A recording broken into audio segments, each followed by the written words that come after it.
예, 너무 잘 오셨습니다. 오늘 본문을 가지고 하나님은 우리를 정죄하지 않으신다라는 제목을 가지고 말씀 전하겠습니다. 우리는 그리스도 안에서 새로운 피조물이 되었습니다. 할렐루야. 우리는 새로운 피조물이 되었다면 과거와 현재와 미래의 모든 죄까지 이미 용서함을 받은 걸 믿으시기 바랍니다. 그리스도 안에서 있는 사람들은 결단코 하나님이 우리를 정죄하지 않으십니다. 죄에 대해서도 물으시지 않으시고, 여러분들이 어떠한 상황이 있다 하더라도, 지금 내가 실수한다 하더라도, 내가 어떤 죄를 짓는다 한다 하더라도 하나님은 결단코 우리를 정죄하지 않으십니다. 왜요? 하나님은 이미 우리의 과거와 현재와 미래 모든 죄를 이미 다 용서하셨기 때문입니다. 할렐루야. 그런데 우리 안에 여전히 왜 자꾸만 이 정죄감이 드는가? 여러 가지 이유가 있죠. 하나님의 말씀에 대한 무지 때문에 올 수도 있고, 또 끊임없이 영적으로 또 어린아이 수준에 머물러 있으며 계급화를 나누는 것이 아닙니다. 내가 만약에 아직 주님이 누구신지 잘 모른다면 그 말씀을 제대로 이렇게 알고 기능하지 못하기 때문에 하나님에 대한 오해를 가질 수도 있고, 또 정죄하는 법, 이 율법에 여전히 율법 아래 있기 때문에 여전히 하나님이 나를 정죄하시고 책망하신다고 이렇게 인식할 때가 많이 있습니다. 그래서 대다수 제가 볼 때는 이거는 제 추측입니다. 교회 90% 이상이 많은 성도님들이 이 정죄감에 사로잡혀 있습니다. 그래서 제가 만약에 당신은 지금 죄를 지었는데 이미 용서함을 받았습니다, 이렇게 이야기하면 맞기는 맞는데, 이렇게 말하면 그 다음에 단서가 뭡니까? 그래도 내가 죄인이 아니냐, 이렇게 하면서 많은 사람들이 정죄감에 사로잡혀. 그렇게 일반 다른 교회 이야기하면 저 2단 아니가 3단 아니가 마치 이런 식으로 뭔가 처음 들은 설교처럼 이렇게 많은 사람들이 의문을 가지고 이야기할 때가 많이 있습니다.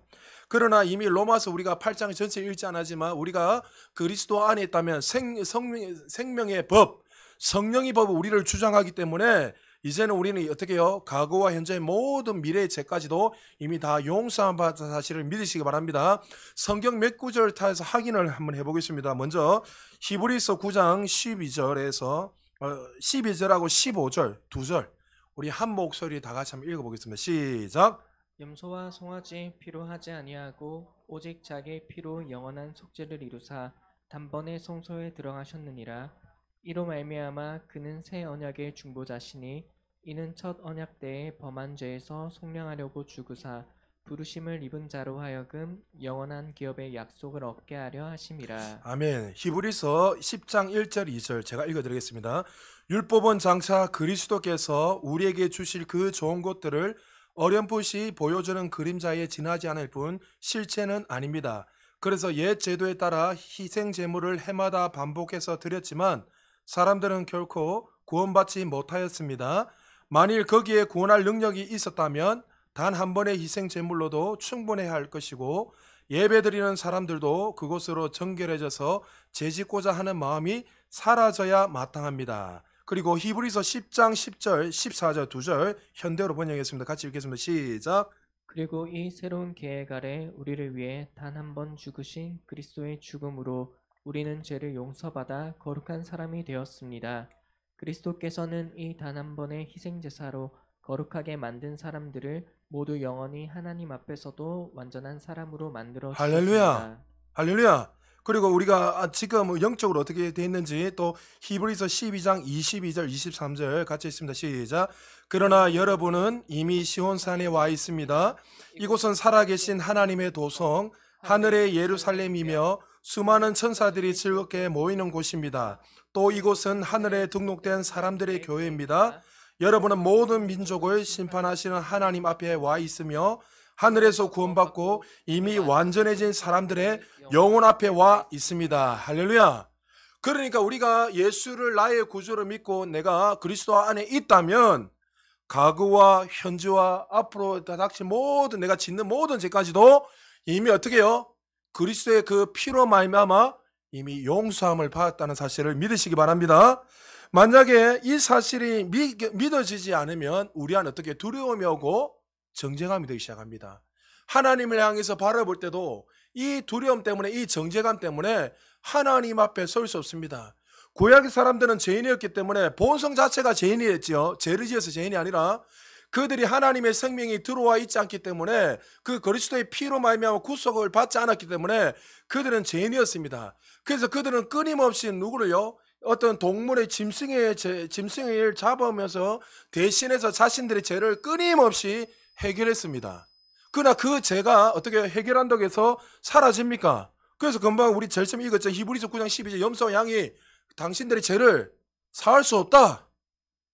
그래서 율법의 그림자를 통해서 율법을 지키면 지킬수록 누구를 바라보게 되겠습니까? 율법은 몽환 선생, 초등 선생이라 했잖아요.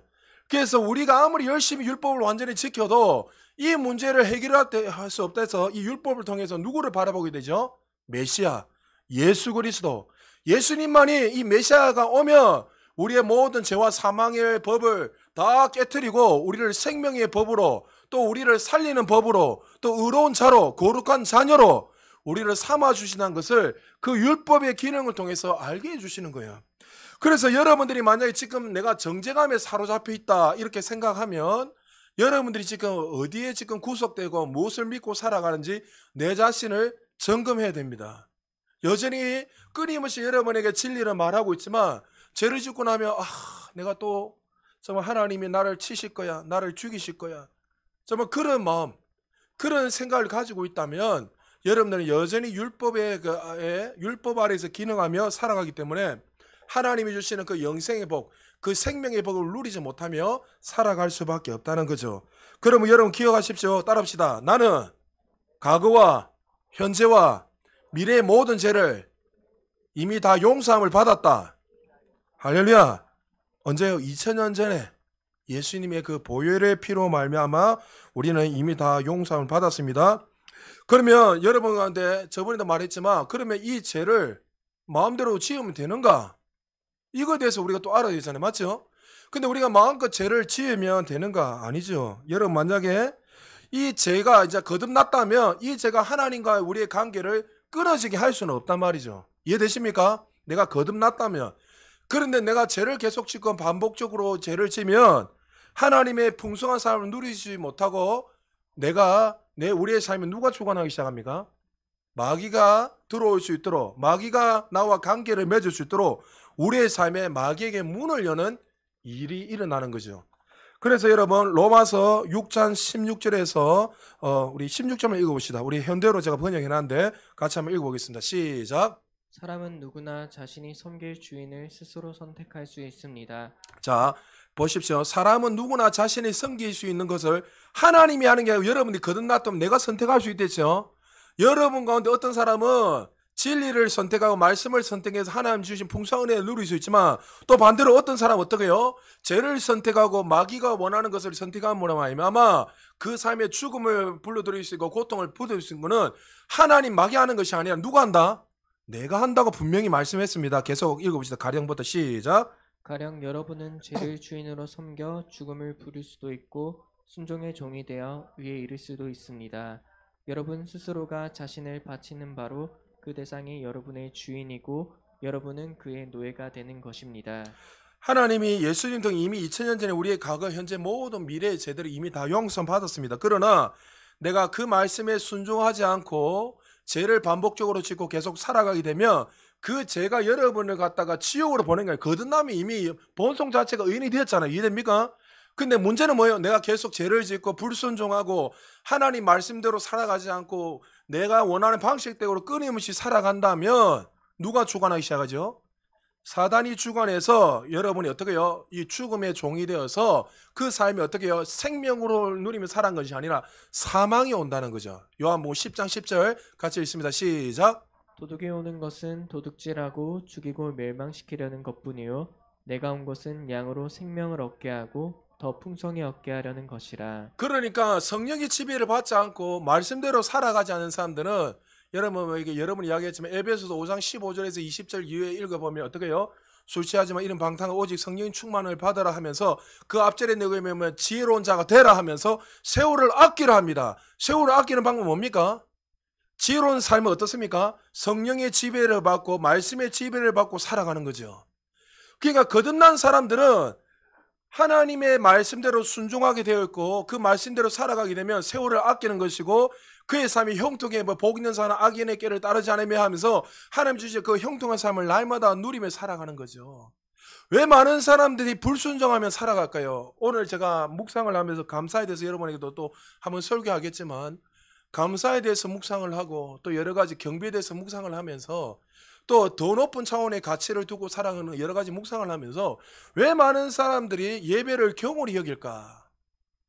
주일날에 예배를 드리지 않고 어떤 프로야구 결승전이 있으면 어떤 학원이 있으면 여러 가지 다양한 것들이 있을 거 아닙니까? 그러면 하나님 앞에 예배에 나와서 하나님의 말씀을 듣는 것보다도 하나님과의 그 관계보다도 왜 많은 사람들이 그 예배를 경홀히 여기고 그렇게 살아갈까? 여러 가지 이유가 있겠지만 딱 한 가지입니다. 하나님 말씀보다도 그것이 자신의 인생에 더 가치를 두고 살아가기 때문인 거예요. 그러니까 많은 사람들이 자꾸만 핑계를 대지만 목사님 내가 그럴 수 있지요. 하나님 내가 그럴 수 있지요.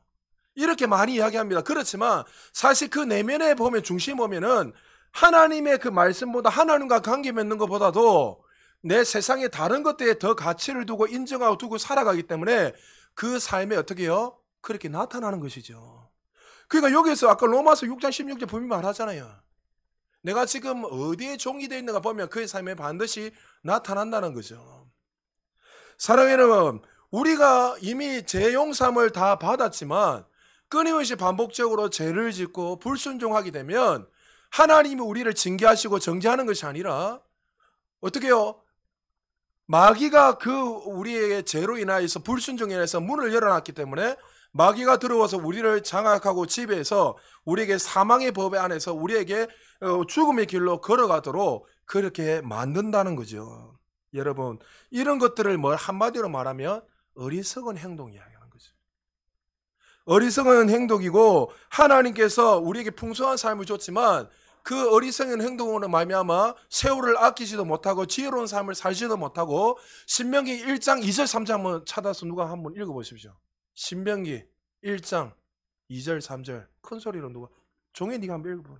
1장 2절 3절 마이크 작업합니다. 성령의 지배를 받지 않고 자신이 주인이 되어서 불순종하며 살아가는 사람들에게 어떻게 살아가는지 1장 2절 3절 읽어주십시오. 호렙산에서 세일산을 지나 가데스 바네아까지 10하루. 자, 며칠요? 가나안 땅까지 10하루길이면 갈 수 있습니다. 성령의 지배를 받고 성령 충만하게 살아가면 10하루길을 갈 수 있어요. 근데 계속 읽어보십시오. 40째 11째 달 그 달 첫째 날에 모세가 이스라엘 자손에게 여호와께서 그들을 위하여 자기에게 주신 명령을 다 알렸으나. 자, 모세가 죽기 전에 한 번 더 그들에게 하나님의 계명을 한 번 더 리바이브합니다. 근데 바로 앞에 가나안 땅 직전 앞에 딱 서가지고 이스라엘 백성들이 어떠한 삶을 사는 알았기 때문에 몇 년 걸렸다고요? 40년 11달이 걸렸습니다. 그게 뭐요? 어리석은 행동이고 방탕한 삶이고 성령의 지배를 받지 않고 불순종에 인하여서 사단에게 문을 열어놓으니까 끊임없이 그들을 통해서 생명의 역사가 일어나는 것이 아니라 사망의 역사가 일어나는 거예요. 나중에 집에 가서 읽어보시면 시편 106편에 보면은 그들이 하나님의 말씀을 한 번도 믿지도 않고 기억하지도 않고 감사하지도 않고 경외하지도 않고 시편 106편에 히브리서 2장 3장 그게 보면 그렇게 말씀하고 있어요. 그러니까 하나님은 이미 어떻게 해요? 우리에게 모든 축복을 주셨지만 하나님이 우리를 정죄하는 것이 아니라 누가요? 우리가 불순종함으로 말미암아 우리의 삶이 사단의 역사에서 그 일들을 하는 거예요. 우리가 여전히 죄를 짓고 있어도 잘 들으시면 조건은 거듭난 사람입니다. 내가 지금 만약 실수를 해서 잘못된 길을 걸어가고 있어도 여전히 하나님은 우리를 향해서 정죄하지 않으십니다. 할렐루야. 왜? 하나님은 사랑이시기 때문에. 그런데 누가요? 사단이 들어와서 우리에게 죽음을 주고 여러분의 가정을 깨트리고 사망의 길로 걸어가게 만든다는 거죠.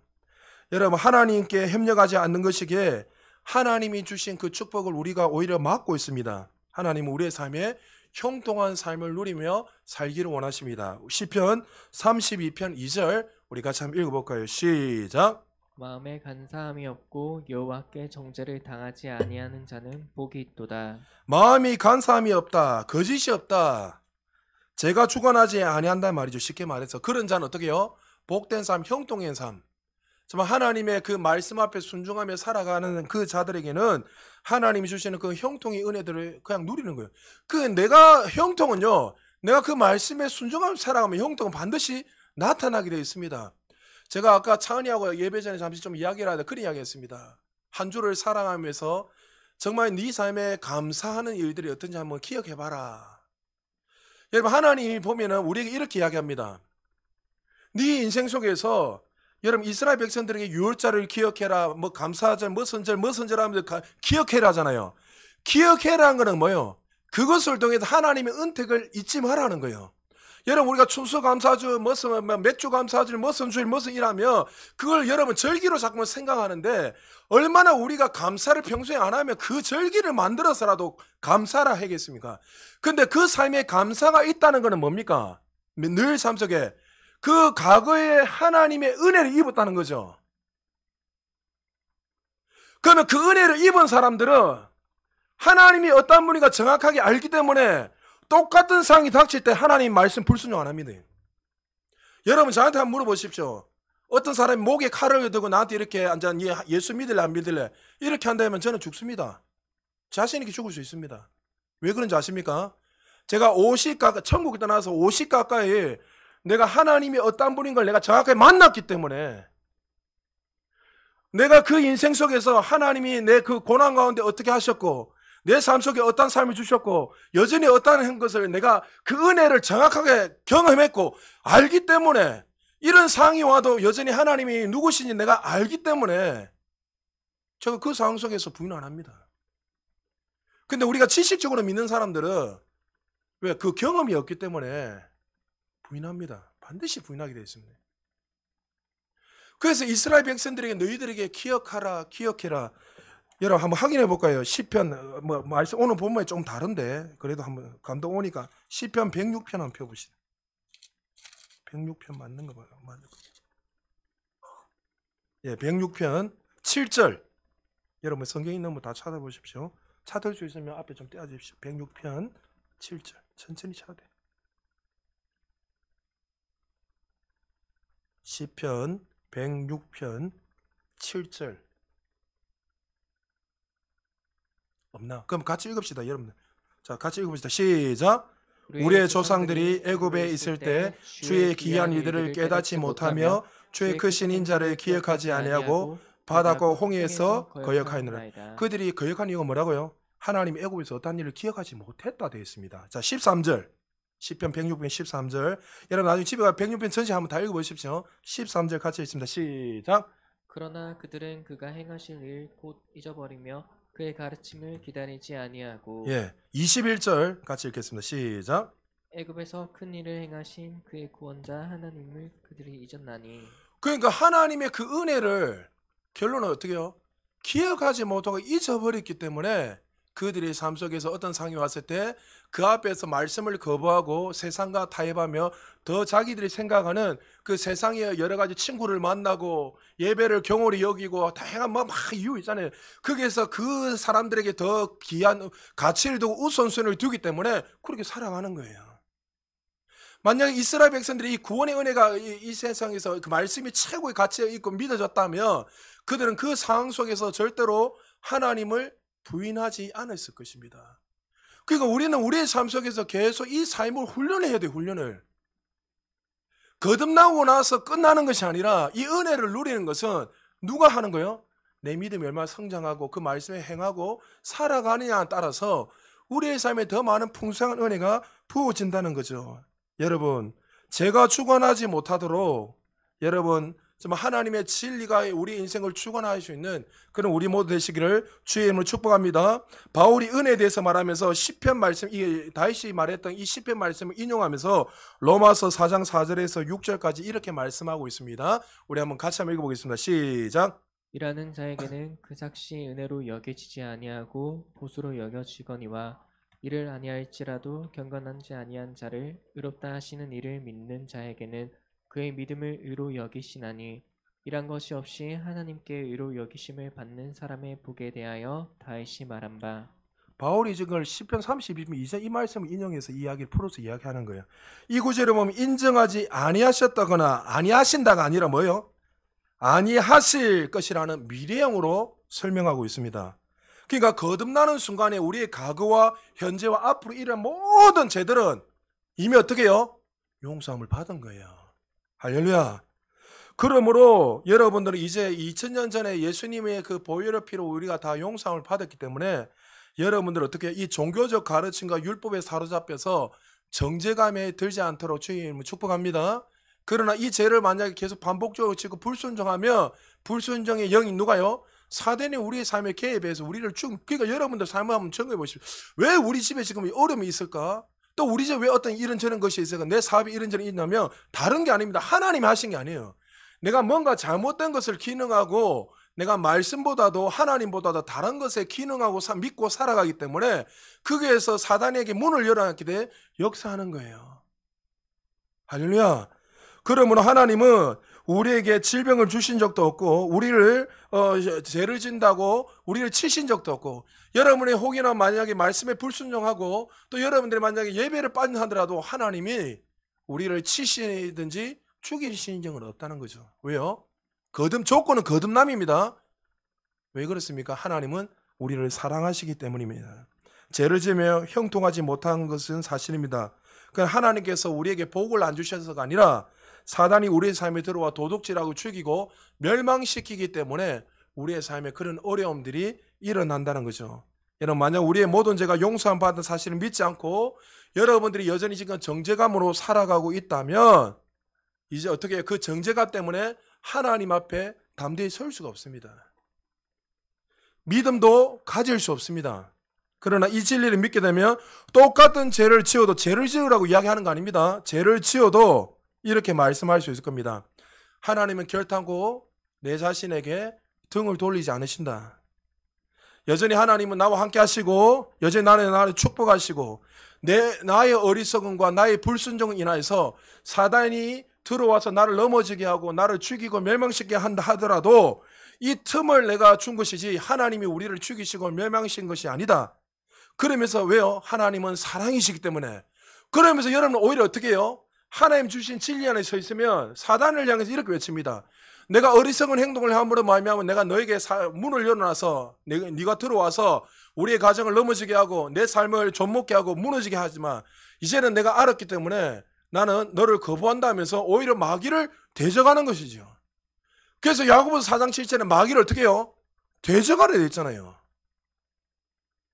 진리 안에 서 있기 때문에 여러분이 실패자이기 때문에 대적하는 것이 아니라 이 진리 안에서 그 어둠을 몰아내야 돼요. 우리 삶에. 그런데 우리는 자꾸만 잘못된 걸로 자꾸만 기능하고 있는데도 여전히 어떻게 해요? 핑계됩니다. 은혜의 자리. 여러분 항상 내가 어느 더 높은 차원의 가치를 두고 살아가고 있는지 우리의 삶을 점검하셔야 돼요.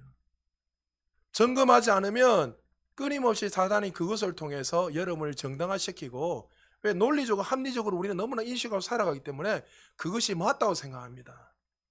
제가 중고등부 아이들하고 청년들 오랜 시간 동안 이제는 다니면서 안 하지만 오랜 시간 동안 하면서 끊임없이 싸웠던 게 뭐냐면 부모님들하고 교사들하고 싸운 게 뭐냐면 뭐 여기 계신 분 알잖아요. 자고 오래 옛날에 가신 분들은 어떻게든 아이들 주일날에 막 예배 못 드리게 하고 학원 보내고 그 마음 다 알죠.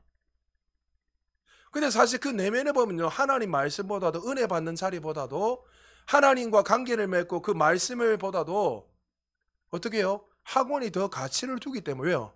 학원이 열심히 다니면 우리 아이가 성공을 해서 그렇게 살아갈 수 있다는 하나님보다도 그것에 더 가치를 두기 때문에 그렇게 살아가는 거예요. 여러분 그거는 분명한 겁니다. 제가 자신 있게 이야기할 수 아이 목사님 고리타분하게 뭐 요즘 MZ세대가 어떻고 저떻고 여러분 요즘 MZ세대는 이제 학력은 소용없습니다. 맞죠? 더 이상 이제 여러분 학력 다 아무 상관없습니다. 학력 안 적습니다. 요즘 대기업도. 그런데 요즘은 실력 위주로 바뀌었어요. 우리 아이들이 어떤 학력 어떤 좋은 대학에 뭐 나온다고 해서 성공하는 게 아니라 이제 그 사람이 어떻게 살아가냐에 따라서 그걸 가지고 어떤 최고로 이렇게 거기에서 최선을 다해서 어떤 열매를 나타내냐에 따라서 그 인생이 달라지는 거예요. 그래서 우리 아이들도 이제 어떤 분야에서 여러분 열심히 하면 그 분야에서 반드시 최선을 다하면 성공할 수 있습니다. 그렇지만 여러분들이 항상 기억해야 될 것이 무엇이냐면 우리 인생을 걸어갈 때 어떤 하나님의 말씀보다도 다른 것에 가치를 두고 살아가지 않는가. 저는 한 번씩 이렇게 목회를 하면서 의문인 게 뭐냐면 제가 우리 아이들 중에 우리 교회는 아니지만 제가 스쳐 지나갔던 우리 청년들이나 중고등 보면은 주일날 아침에 모닝을 하는 사람 정말 많습니다. 근데 그때 뭘 느끼냐면 아니 학교를 가는 때 회사를 다닐 때는 그렇게 일찍을 가는데 어떻게 이 예배 때는 이렇게 11시, 12시 아니면 2시, 3시가 잘 수 있지? 여러분 한번 생각해 보십시오. 제가 극단적이라 생각하지 말고 사실 무엇에 지금 우선을 두고 살아가는가 그걸 보면 알 수 있는 거예요. 세상에 어떤 이 돈을 벌기 위해서는 새벽에도 일찍 일어나서 돈 벌러 나갑니다, 사실. 맞잖아요. 그게 싫든지 도시지 돈 벌러 가잖아요. 맞잖아요. 그런데 정말 주님 앞에 이렇게 주일날에는 안식일이라 생각해 그냥 나는 편안히 육신을 집에서 잠 좀 더 자야 된다. 이렇게 인식하는 거예요. 근데 여러분 그것들이 점점 그 인생을 무너지게 하고 망하게 하는 겁니다, 사실은. 왜요? 하나님의 진리의 말씀보다 하나님을 만나는 것보다 하나님과 교제하고 관계하는 것보다 세상의 것들에 더 가치, 내 육신의 몸에 더 가치를 두고 살아가기 때문에 그의 인생 속에는 하나님 주시는 어떤 풍성한 은혜들이 나타날 수 없다는 거죠. 여러분 기억하셔야 됩니다. 하나님은 여러분들이 실수해도 이제 죄를 지어도 정죄를 하지 않으십니다. 하나님은 사랑이시지만. 그러나 여러분들이 알아야 됩니다.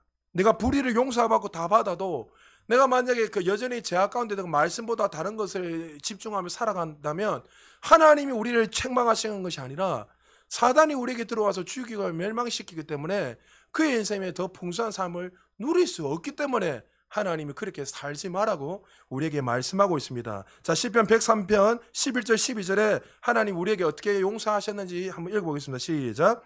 이는 하늘이 땅에서 높음 같이 그를 경외하는 자에게 그의 인자하심이 크심이로다. 동이 서에서 먼 것 같이 우리의 죄가를 우리에게서 멀리 옮기셨으며. 할렐루야. 하나님이 우리 죄를 이미 다 모르십니다. 여러분들 듣든지 아니 하나님이 여러분이 거듭났다면 하나님 나 이렇게 했어요 이렇게 해도 하나님 모르세요. 왜? 이미 다 용서했기 때문에. 용서한 걸 또 끄집어내서 이야기한다는 그 문제가 있는 거죠. 그러면 그분은 신실하신 하나님이 아니시죠. 신실하다는 건 뭐예요? 처음과 끝이 변함없이 같다는 거예요.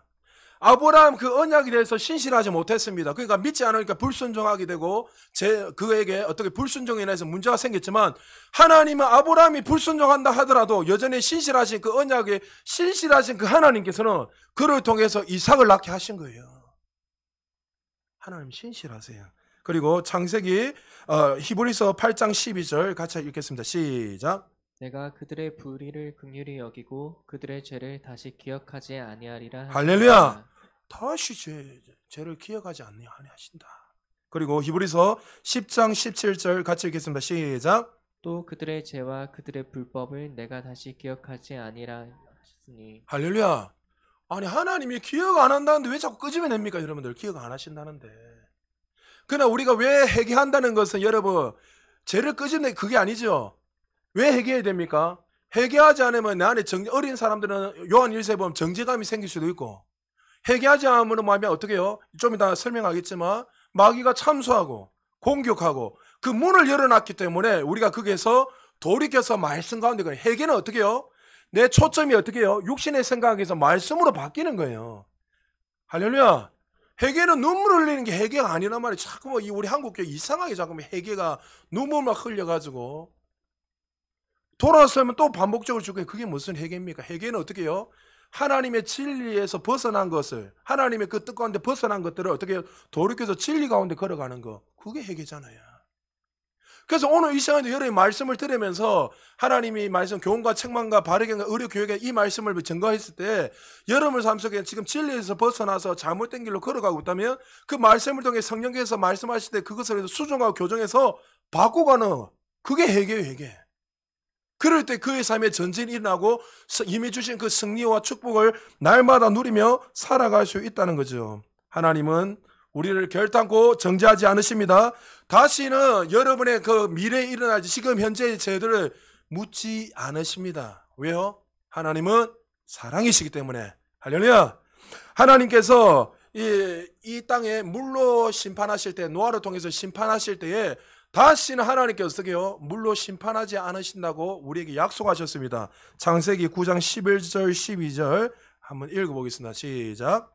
내가 너희와 언약을 세우리니 다시는 모든 생물을 홍수로 멸하지 아니할 것이라. 땅을 멸한 홍수가 다시 있지 아니하리라.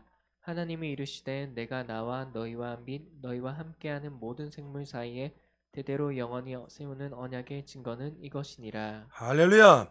하나님은 노아에게 다시는 어떻게 세상의 물로 심판하지 않겠다. 여러분 조건을 달았어요, 안 달았어요? 조건 안 달았습니다. 만약에 너희들 나를 화나게 하며 내가 다시 물로 심판한다. 너 이 죄를 실수했지. 너 또 똑같은 죄를 지었네. 그럼 내가 너를 어떻게 해요? 멸망시키겠다. 여러분 조건을 달았습니까, 안 달았습니까? 하나님 조건을 안 달으셨습니다. 하나님이 다시는 세상을 물로 심판하지 않겠다고 자기 자신에게 명세했습니다. 그 언약의 조건이 만약에 있었다면 우리 여기에 살아남을 사람 한 명이라도 있습니까, 없습니까? 없어요. 그런데 왜 우리는 여전히 정죄감을 가지고 하나님 향해서 하나님 나를 치신다. 하나님 내가 실수하니까 하나님 나를 이렇게 하신다. 왜 여러분들 그 사랑의 하나님 바라보지 못하고 자꾸만 여전히 어떻게 해요? 난 의로운 자가 이미 됐다는 걸 사실 믿지만 하나님 앞에 불편한 심정으로 여러분 여전히 서 계십니까? 언약에는 조건이 없습니다. 확인해 볼까요? 이사야서 54장 9절 어떻게 말씀하고 있는지 보겠습니다. 시작.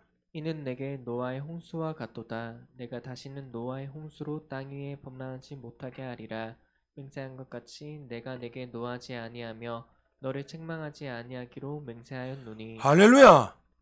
분명히 말씀하셨잖아요. 내가 내 스스로 맹세한다. 내가 너희들을 절대로 정죄하고 책망하지 않는다. 여러분 하나님 우리를 사랑하세요. 할렐루야. 하나님은 누구보다 우리를 여전히 사랑의 눈으로 바라보세요. 어떨 때는 우리가 불순종과 죄로 인하여서 그 불편한 마음은 있을 수 있어요. 그러나 그거는 우리 입장이지 하나님이 여전히 우리를 사랑의 눈으로 보고 계세요. 그래서 이 말씀을 통해서 여러분 바르게 기능하지 않으면 어리고 연약한 자들은 계속 어떻게 정죄감이 들고 불편함이 들고 하나님을 어떻게 해요? 마치 하나님을 어떻게 해요? 내가 보는 것처럼 죄인처럼 보고 잘못된 생각을 계속 보는 거예요. 왜요? 내가 혼적으로 자꾸 지배를 받고 감정적으로 지배받는 사람들은 어떻게 해요? 그 눈에 보이는 거 익숙하게 살아가는 사람들 그게 계속 대비되어서 하나님을 보는 거예요. 그래서 우리가 말씀에 고정하지 않고 어떤 상황 속에서 말씀이 말한 대로 생각하고 말하지 않으면 그의 삶에 여전히 어려움이 있습니다. 제가 어떤 한 목사님이 있습니다. 이 목사님 이름 되지 않겠습니다. 그 목사님이 자기 교인들 중에 백혈병이 걸렸습니다. 근데 백혈병이 걸렸는데 그분은 평생 동안 70평생 동안 하나님은 그 손을 얹으면 나으리라는 그 하나님 진리를 믿으며 말씀을 전했습니다. 그런데 이 사람이 손을 얹어 기도했는데 죽어버렸어요. 모든 사람들이 낙심하고 진리는 잘못됐다. 어떤 믿는 목사님조차도 봐라 하나님은 그렇게 역사하지 않는다. 예외가 있다. 막 이런 정죄감이 들게 하고 여러 가지 이야기했습니다. 그러나 그 가운데서 이 정도 되면은 자기도 어떻게 해요? 마음에 여러 가지 갈등이 아니겠습니까? 근데 이 목사님 어떻게 해요? 세상의 그 말, 세상 사람들이 말하는 것을 받아들이지 않고 하나님의 진리의 말씀은 옳다는 것을 믿고 그에서 양보하지 않고 끊임없이 했습니다. 어떤 사람이 욕을 하든 상관없이 분명히 다양한 사람이 욕했겠죠. 왜 당신이 손 얹는데 병이 안 나냐? 다양한 소리 했을 거예요. 그런데 몇 개월이 지나서 논란이 일어나요. 어떤 일이 일어나냐면 이 백혈병 걸렸던 이 사람이 죽었던 이 사람이 그가 이렇게 고백했다는 거죠. 내가 백혈병 걸리면서 하나님 앞에 어떻게 고백했냐면 하나님 내가 이 백혈병 걸리면서 내 주변에 믿지 않는 사람이 많이 있고 가족들이 있는데 이것을 통해서 하나님 영광을 보게 하시고 내 죽음을 통해서 그들이 구원받게 하여 주옵소서. 그가 그렇게 고백한 거예요. 나중에 알게 되었어요. 여러분 이해되십니까? 그러니까 얼마나 많은 사람들이 하나님의 말씀보다도 잘못된 것을 고백하고 말하고 자꾸만 어떤 거 더 높이 가치를 두고 살아가기 때문에, 그러니까 여러분, 저는 다양한 사람 보잖아요. 어떤 사람 실제로 의식불명이다 살아난 사람도 있고, 근데 그 사람들 보면 나중에 보면 어떻게 하냐면 자기 식구들은 모르지만 그 인생 속에서 이렇게 살아났는데도 불구하고 살기 싫다 이렇게 고백한 거예요. 그거 데려가는 거예요. 근데 가족들 입장에서 어떻게 해요? 하나님 살아계십니까? 이렇게 이야기합니다. 근데 가족들한테 믿음이 없는데 제가 어떻게 말합니까? 본인이 벌써 그렇게 고백을 했는데, 여러분, 본인이 그렇게 고백을 믿으면요, 하나님이 오셔도요, 여러분, 역사하지 않습니다. 또 뭐 하나님 당연히 역사하시겠죠. 왜요? 하나님 우리의 인격을 존중하기 때문에. 왜? 자기가 믿는 것들을 말하기 때문에. 그래서 여러분, 말 한마디가 너무나 중요한 거예요, 우리 인생 속에. 여러분, 자녀들 축복하시길 주님 축복합니다. 그리고 우리 청년들, 여러분 자신의 삶을 늘 축복하길 주님 축복합니다. 축복을 해야 돼요, 계속. 내 삶 속에서. 나는 이렇게 될 것이란 거, 어떤 상황이 있어도 나는 여전히 하나님 진리를 말하고 그 진리를 붙들고 선언하고 외치고. 제가 오늘도 막 기도하면서, 이번 주 기도하면서 하나님이 이제 연말에 어떤 일이 일어날 거 자기 막 주시는 마음이 오니까 막 설레가지고 너무 말하고 싶지만은 입을 강치하는 사실 담고 혼자서 막 룰루랄라 하면서 혼자서 제가 하나님 감사합니다. 그렇군요. 너무 좋은 거예요. 환경은 어떻든 적겠든 간에 그 환경이 나를 지배하는 것이 아니라 하나님의 말씀이 내 인생을 주관하고 이끌기에 감사한 거예요. 왜 눈에 보면 닥친 삶 속에 어려움이 왜 없겠습니까? 제 인생 속에도. 그러나 저는 그 어려움을 받아들이지 않습니다. 낙천적인 거라서 그런 게 아닙니다, 여러분. 하나님 말씀이 그러하기 때문에 그런 거예요. 여러분, 여러분들이 만약에 하나님에 대해서 오해를 하고 여전히 하나님 나를 정죄하신다고 이렇게 인식을 하게 되면 어떻게 해요? 마귀는 어떻게 해요? 그것을 통해서 하나님을 정말 두려운 하나님, 정죄하는 하나님, 우리를 치기시는 하나님으로 인식하며 살아갈 수 있습니다. 하나님 한 번도 우리를 책망한 적이 없으시고 우리의 과거와 현재 미래 모든 죄를 이미 다 용서할 사실을 믿으시기 바랍니다. 그런데 여전히 우리가 그런 정죄감으로 하나님을 바라보고 있다면 지금 여러분들은 잘못된 생각으로 기능하고 있기 때문에 말씀을 통해서 빨리 교정해야 됩니다. 그렇지 않으면 어떻게 해요? 그걸 통해서 여러분이 마귀가 들어와서 죽이고 멸망시키는 거예요.